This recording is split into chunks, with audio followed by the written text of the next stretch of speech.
Hey, this is Hal again. FIFA World Cup 2026, football, strategy, leadership, lessons learned.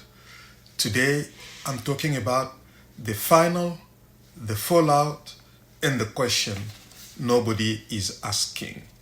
Spain won the World Cup on Sunday, but by Monday morning, the story wasn't about the scoreline. It was about Argentina. Online, the reaction was loud, fast, and in a lot of corners, hostile, not just towards a few players, but toward the whole team, the coaching staff, and at times, the country itself. Argentina came under attack. Some of that anger is really about football. Some of it, honestly, has nothing to do with football at all. So tonight, I want to pull those threads apart. What actually happened on the pitch, what people are angry about, and what any of us in football or in leadership should actually take from this. So, part one, what actually happened? Let's start with the facts because they matter.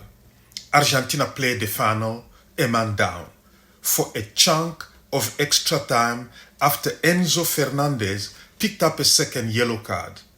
He deserved it. In fact, Argentina as a team was rough and brutal towards Spain players.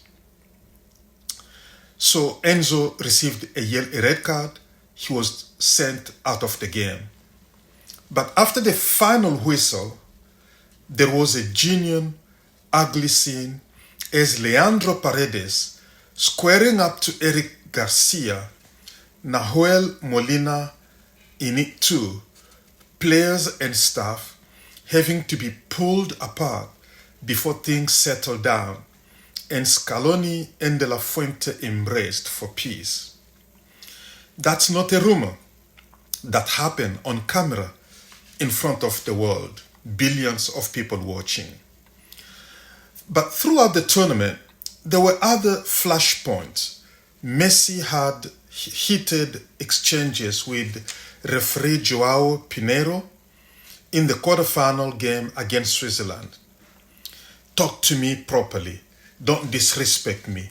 Those words were caught clearly by the broadcast. Also, Algeria formally complained to FIFA earlier in the tournament about the Studs Up challenge from Messi that they felt should have been red carded and Messi should have been sent and suspended. But those are a few of the documented, on the record, not internet speculation, facts. So, no, the anger isn't coming from nowhere. It's justified. It's deserved. There's real footage, real incidents, and grievances behind it all, not speculation. Now, why this particular story takes off? Here's where it gets more interesting and more complicated at the same time. Football has talked about Argentina identity for decades, using language such as la garra, the fight, the grit, la picardia, the gamesmanship, the street smart edge. And commentators trace a line all the way back to Maradona's 1986 Hand of God goal.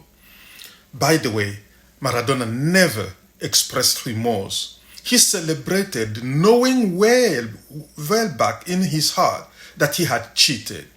He tried to explain and justify a little bit with the head of Maradona, a little bit with the hand of God. There was no head of Maradona in it.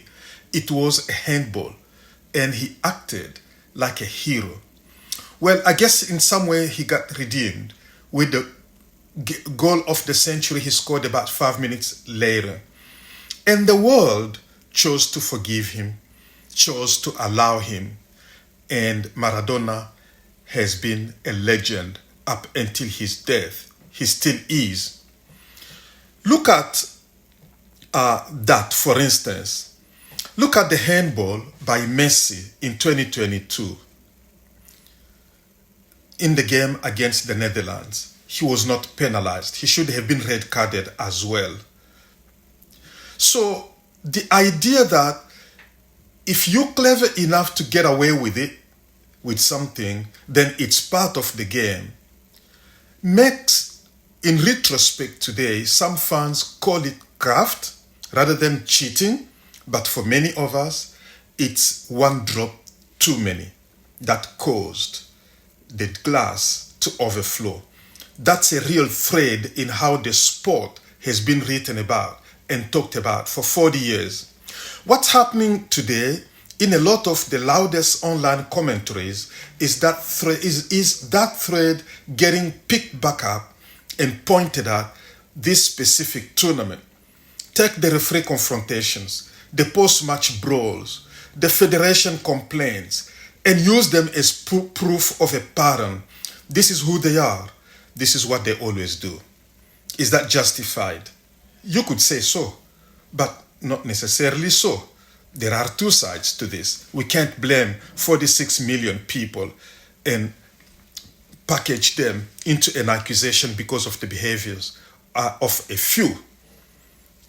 It's worth being honest about the difference, especially because the same interpretive move run in the other direction could turn almost any country's football culture into a caricature.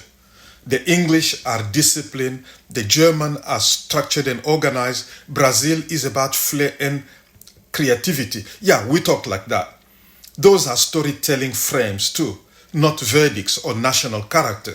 So here is the honest version of what's driving the uproar. Real incidents, real truth, read through an old and familiar story about Argentina football, amplified by a platform environment where the loudest, most confident take travels fastest, whether it's true or false. So the accountability question is real. Strip away the bigger narrative, and there is a specific fake question underneath all of it. How a team responds in the moment when things don't go their way. That's the accountability issue here. The surrounding of the referees, the confrontational body language after decisions, the brawl at the final whistle in the biggest possible spotlight, those aren't matters of interpretation. They are on video and they are fair to criticize on their own terms. We don't have to lump in a whole nation and create a psychological profile and label them. A team can be tactically brilliant and still handle pressure poorly in specific moments. Both things can be true. That's actually the more useful conversation we should be having because it's the one that applies outside football too. How do you conduct yourself under scrutiny in the moment where the outcome isn't going your way and the cameras are on you? That question doesn't need a passport attached to it. It applies to any team, any leader, any organization having a bad night in public. It applies to any of us. That's actually what leads to the next question about Messi's legacy. This is another thread worth pulling. What this means for how people think about Messi. He spent 2 decades being framed as the quiet counterpoint to Maradona's chaos, brilliance without the baggages. He didn't throw a punch in that tunnel scene, but he is also not separate from his team. A captain's presence sets a tone, for better or for worse, whether he is the one confronting an official or standing a few feet away from a brawl. It taints him. Does one funnel then undo a career like his? No. But it's fair to say this tournament added a complicated chapter to his legacy. A legacy that until now had very few of those such chapters. But I would like to close with a leadership lesson that we can draw from this incident. This is something that I keep coming back to. There's a real fake critique available here about composure,